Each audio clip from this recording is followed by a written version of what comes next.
పవన్ కళ్యాణ్ పైన మీ అభిప్రాయం ఏంటి? పవన్ కళ్యాణ్ వ్యక్తిగతంగా పర్వాలే, అందులో ఎటువంటి సందేహం లేదు. ఓకే. డిప్యూటీ సీఎం అయిన 2 సంవత్సరాలు అవుతుంది ఆయన పనితీరు ఎలా ఉంది మన రాష్ట్రంలో? ఆయన చేతుల్లో ఏముంది, చంద్రబాబు ఎట్ట చెప్తే అట్ట. ఇచ్చిన శాఖలు ఎలా డెవలప్మెంట్ చేస్తున్నారు? ఎవరు? పవన్ కళ్యాణ్ చేస్తున్నారా? డెవలప్మెంట్ చేస్తున్నారా ఇచ్చిన శాఖలు అన్నిటికీ? పవన్ కొంచెం ఒక రకంగా మేలే. రాజకీయంగా మెరుగుపడ్డారా ఎవరు? పవన్ కళ్యాణ్ గారు. రాజకీయంగా కొంచెం కొద్దిగా ఉంది. ఇంకా ప్రజా సమస్య మీద నిలబడుతున్నారా? ప్రజాస్వామ్య మీద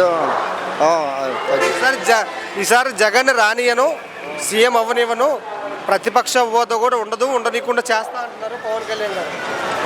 ఉండొచ్చు. సరే, ఏంటి ఓవరాల్గా పవన్ కళ్యాణ్ గురించి ఒక మాటలో మీ అభిప్రాయం అంటే ఏం చెప్తారు? పవన్ కళ్యాణ్ వ్యక్తిగతంగా పర్వాలే, రాజకీయం కాడికి కొద్దిగా వానికి పాపులర్ ఎక్కువ. సినీ పరిశ్రమలో పాపులారిటీ ఉంది. విజయ్ గారు లాగా సింగిల్గా పోటీ చేస్తే ఏంటి, తమిళనాడు విజయ్ గారు లాగా సింగిల్గా పోటీ చేస్తే ఆయనకు అవకాశం ఉందా? ఉంది, సత్తా ఉంది.